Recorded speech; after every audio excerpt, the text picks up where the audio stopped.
Hello everyone, welcome everybody. आपके लिए और एक वीडियो इम्पोर्टेंट वीडियो लेकर मैं आपके सामने आ चुकी हूँ, जिसमें हम आज बात करेंगे मेनली जो एचपीसीएल का CBT for the post of lab analyst. ठीक है, तो कुछ बच्चे का कमेंट आया था जो कि हम लैब एनालिस्ट के लिए कौन सा चैप्टर पढ़ूँ और कौन सा चैप्टर नहीं पढ़ूँ।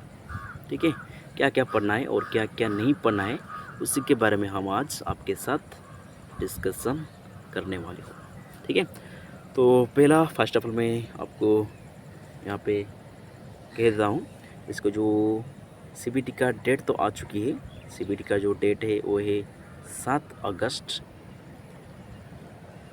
2022। आप सभी ने उस आपका एडमिट कार्ड 23 जुलाई से डाउनलोड कर लिया है। ठीक है, उसके बाद चलिए एक बार सिलेबस में आपको दिखा देता हूँ। सिलेबस जो ऑफिशियली उन्होंने जो सिलेबस दे रखा है उनमें उन्होंने क्या लिखा रखा है पहले आपको मैं दिखा देता हूँ। यहाँ पे आप स्क्रीन में देख सकते हो। मैंने एक वीडियो में आपको बता चुकी हूँ, फिर भी बताता हूँ। सिलेबस फॉर लैब एनालिस्ट यहाँ पे देख लीजिए। ड्यूरेशन 2 घंटे का रहेगा और फुल मार्क 100 रहेगा। आप सभी को पता होगी वही बात। और कम्प्लीटली सीबीटी ही रहेगा, कंप्यूटर बेस्ड टेस्ट। ठीक है, यहाँ पे पार्ट 1 में देख लीजिए आपकी 50 मार्क क्वेश्चन रहेगा और 50 क्वेश्चन भी आएगा 50 मार्क का। ठीक है, तो उनमें से आपको यूनिट 1 में वर्बल एबिलिटी यानी इंग्लिश लैंग्वेज के क्वेश्चन देखने को मिलेगा। यूनिट 2 में आपकी क्वांटिटी एप्टीट्यूड क्वेश्चन देखने को मिलेगा। यूनिट 3 में आपकी रीजनिंग का क्वेश्चन देखने को मिलेगा।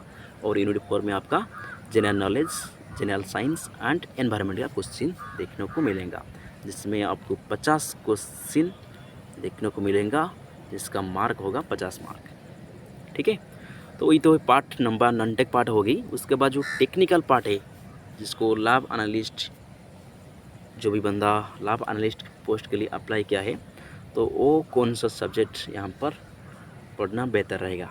तो यहाँ पे देख लीजिए, ये क्लियरली मेंशन कर दिया है कि तीनों टॉपिक यहाँ पे देख लिए। 5.1 में फिजिकल केमिस्ट्री, 5.2 में इनऑर्गेनिक केमिस्ट्री और 5.3 में ऑर्गेनिक केमिस्ट्री। यानी आपको पूरी की पूरी केमिस्ट्री सिर्फ पढ़ना है और कुछ नहीं, आपकी केमिस्ट्री ही पढ़ना चाहिए। ठीक है, क्योंकि यहाँ पे जो अप्लाई के टाइम कौन कौन अप्लाई कर सकते हैं, देख लीजिए यहाँ पे कौन कौन अप्लाई कर सकते हैं। यहाँ पे बीएससी, पीसीएम यानी BSc physics chemistry math, plus उसके साथ साथ एमएससी इसमें ना केमिस्ट्री में, शॉर्ट CHEM लिख देता हूँ। ठीक है, वो बंदा भी यहाँ पे अप्लाई कर सकता है और अप्लाई भी कर लिया है। ठीक है, तो मेनली जो एमएससी वाला तो केमिस्ट्री वाला है, उसको कोई दिक्कत नहीं होगा। जो भी पीसीएम बंदा है और स्पेशली फिजिक्स और मैथ वो बंदा है, उसके लिए मैं कहता हूँ आपको सिर्फ और सिर्फ यहाँ पे केमिस्ट्री पढ़ना है। ठीक है, और कुछ पढ़ना नहीं है, यहाँ पे आपको केमिस्ट्री ही पढ़ना है।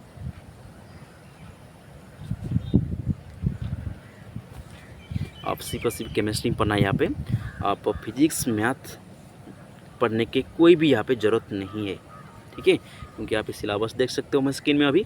फिजिकल केमिस्ट्री, इनर केमिस्ट्री और ऑर्गेनिक केमिस्ट्री, तीनों ही केमिस्ट्री का नाम उन्होंने ले लिया। और एक बात, सबसे बड़ी बात वो है कि वो उन्होंने चैप्टर नहीं दिया। फिजिकल केमिस्ट्री में कौन कौन चैप्टर आ सकता है, ऑर्गेनिक केमिस्ट्री में कौन कौन चैप्टर आ सकता है, उन्होंने चैप्टर का नाम यहाँ पे नहीं दिया है।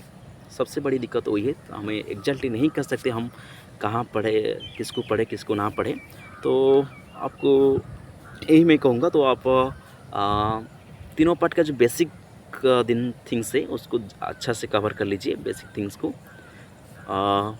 तो आपके लिए अच्छा रहेगा, क्योंकि यहाँ पे एमएससी वाला भी, एमएससी का बंदा भी है, वो तो थोड़ी आगे आपसे रहेगा। ठीक है, तो कुछ बात नहीं, यहाँ पे पर्टिकुलर चैप्टर उन्होंने मेंशन नहीं किया, वही सबसे बड़ी दिक्कत है। और फिजिकल केमिस्ट्री अंडर में लगभग 10 से अप्रॉक्सीमेटली कह सकते हो 6 से 7 चैप्टर आ सकता है। उसमें इनऑर्गेनिक में एग्जैक्टली आपको 7 से 8 चैप्टर देखने को मिलेगा। उसी तरीक़े से ऑर्गेनिक में आपको 10 से 15 चैप्टर यहाँ पे देखने को मिलेगा। ठीक है, तो एग्जैक्टली चैप्टर का नाम उन्होंने तो नहीं लिखा यहाँ पर, तो वही सबसे बड़ी प्रॉब्लम हो गई बच्चे के लिए। तो मैं यही कहूँगा आप बेसिक क्लियर करके जाइए, आप बेसिक सा क्वेश्चन देखिए क्या, क्योंकि यहाँ पर टेक्निकल लैब एनालिस्ट के लिए 50 मार्क क्वेश्चन यहाँ पे आने वाली है केमिस्ट्री से, और ये तीनों पार्ट में। तो मैं कोशिश करता हूँ आने वाली वीडियो में, आने वाली 1-2 वीडियो आपके लिए में जो प्रीवियस ईयर लैब एनालिस्ट का, जो प्रीवियस ईयर लैब एनालिस्ट का जो क्वेश्चन रहेगा, HPCL तो आप नहीं मिल सकता है। HPCL का CBT का क्वेश्चन तो अब इंटरनेट में नहीं मिल सकता है। किसी दूसरी एग्ज़ाम हो सकता है लैब एनालिस्ट का, उसका एग्ज़ाम का क्वेश्चन मैं आपके लिए अपलोड करने के लिए कोशिश करूँगा। तो आप आराम से अभी केमिस्ट्री सिर्फ केमिस्ट्री पढ़ते रहिए। यहाँ पे फिज़िक्स और मैथ वालों के लिए मैं दोबारा कह देता हूँ, आप यहाँ पे सिर्फ केमिस्ट्री ही पढ़िए। ठीक है, फिज़िक्स मैथ यहाँ पे पढ़ने के लिए कोई ज़रूरत नहीं, क्योंकि सिलेबस में उन्होंने क्लियरली मेंशन कर दिया है केमिस्ट्री चैप्टर ही आएगा। ठीक है, तो बस मैं कोशिश करता हूँ आपके लिए आने वाली 2-3 वीडियो प्रीवियस ईयर जो कि किसी दूसरा ऑर्गेनाइजेशन या किसी गवर्नमेंट एग्ज़ाम का जो लैब एनालिस्ट का क्वेश्चन हो सकता है, मैं आपके लिए लाने के लिए ज़रूर कोशिश करूँगा। ठीक है, तो अभी इतना ही क्लियर करता हूँ, आप आराम से सिर्फ और सिर्फ केमिस्ट्री में पढ़िए और फिज़िक्स मैथ के लिए। बाकी केमिस्ट्री बच्चा तो वो केमिस्ट्री तो पहले ही पढ़ रखा है, उनके लिए थोड़ा आसान रहेगा। लेकिन फिज़िक्स और मैथ के लिए आप मैथ बंदा क्या करें यहाँ पे, ना सिर्फ और सिर्फ केमिस्ट्री पढ़ें। ओके, तो छोटा सा अपडेट आपको डाउट क्लियर करने के लिए। अभी भी कुछ बंदा है जो पता नहीं चल रहा है क्या पढ़ने चाहिए क्या नहीं पढ़ना चाहिए, तो उनके लिए इतना ही, आप सिर्फ और सिर्फ यहाँ पे केमिस्ट्री ही पढ़ के जाइए। ठीक है, तो बस हमारी अगली वीडियो तक इंतज़ार करिए। हाँ, आपकी सिलेबस जो एग्ज़ाम स्ट्रेटेजी क्या रहेगा, क्योंकि हमारी थंबनेल था एग्ज़ाम स्ट्रेटेजी लेकर, तो हमारा जो CBT होगा, अब तो पहले तो नॉन टेक पता चल गई। यहाँ पे आपको 50 सवाल आएगा, 50 क्वेश्चन का मार्क रहेगा 50 मार्क। तो यहाँ पे 50 क्वेश्चन आपको तो सॉल्व करना ही पड़ेगा यहाँ पे नॉन टेक का, जो कि 4 सेक्शन यहाँ पे लिख दिया है, इंग्लिश, एप्टीट्यूड, रीजनिंग और जनरल नॉलेज। तो उसके अलावा जो टेक्निकल पर्सन है वहाँ पे भी आपको 50 क्वेश्चन देखने को मिलेगा, तो उसमें भी आपको 50 क्वेश्चन सॉल्व करना ही पड़ेगा। ठीक है, उनमें से आप मान के चलिए 15-17 क्वेश्चन तो फिजिकल से आएंगे, 17 क्वेश्चन इनऑर्गेनिक से, और 17 क्वेश्चन ऑर्गेनिक से आएगा। ठीक है, तो आराम से आप अभी नॉन-टेक पार्ट को अच्छे से कवर कर दीजिए। उसके बाद टेक्निकल पार्ट को पढ़ते रहिए। मैं कोशिश करता हूँ आपको जो प्रीवियस ईयर किसी दूसरे ऑर्गेनाइजेशन या गवर्नमेंट का जो लैब एनालिस्ट या लैब टेक्नीशियन का जो एग्ज़ाम हो चुके हैं, उसका क्वेश्चन पेपर आपके साथ डिस्कशन करने के लिए मैं ज़रूर कोशिश करूँगा। ठीक है, तो इसके मान के चलिए आपको 100 क्वेश्चन का आंसर देना है। उसमें आपको 100 क्वेश्चन से 50 टेक्निकल, 50 नॉन टेक्निकल क्वेश्चन आएगा। तो मैं यही कहूँगा आप आराम से अभी केमिस्ट्री पढ़ना है, और पर्टिकुलर चैप्टर तो मेंशन नहीं है, आप चाहें तो चैप्टर को सिलेक्शन कर सकते हो, कौन सा चैप्टर इंपॉर्टेंट है कौन सा इंपॉर्टेंट नहीं है, उस हिसाब से आप पढ़ सकते हो। क्योंकि लगभग हर एक सेक्शन अंडर में काफ़ी चैप्टर आ सकता है, तो उसमें आपको सिलेक्शन करके पर सेक्शन में आपको 3 और 4 चैप्टर पढ़ना है।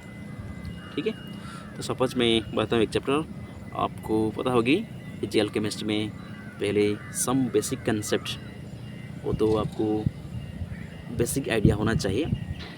ठीक है, some basic concept of chemistry,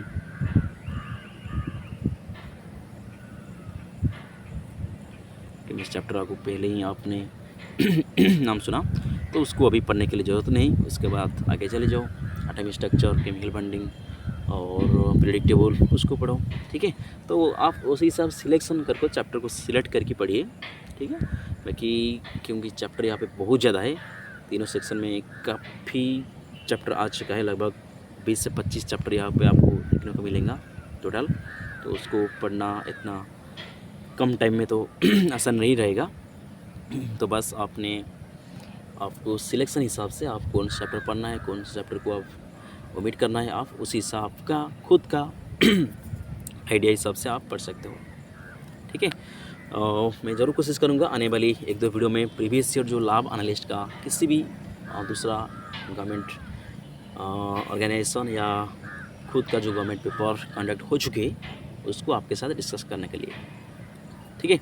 तो इतने ही छोटा सा वीडियो आपके लिए अपडेट और डिस्कशन भी, स्ट्रेटेजी क्या होना चाहिए और आप कैसे पढ़ना चाहिए, ठीक है। आशा करते हैं वीडियो आपको अच्छा लगा, इतने भी इंफॉर्मेटिव नहीं है, फिर भी हमारे साथ जुड़े रहिए। आने वाली जितने भी टाइम है हमारी उसके अंदर हम कोशिश करेंगे कुछ लैब एनालिस्ट क्वेश्चन को डिस्कशन करने के लिए। Thank you for watching, see you in the next video, thank you.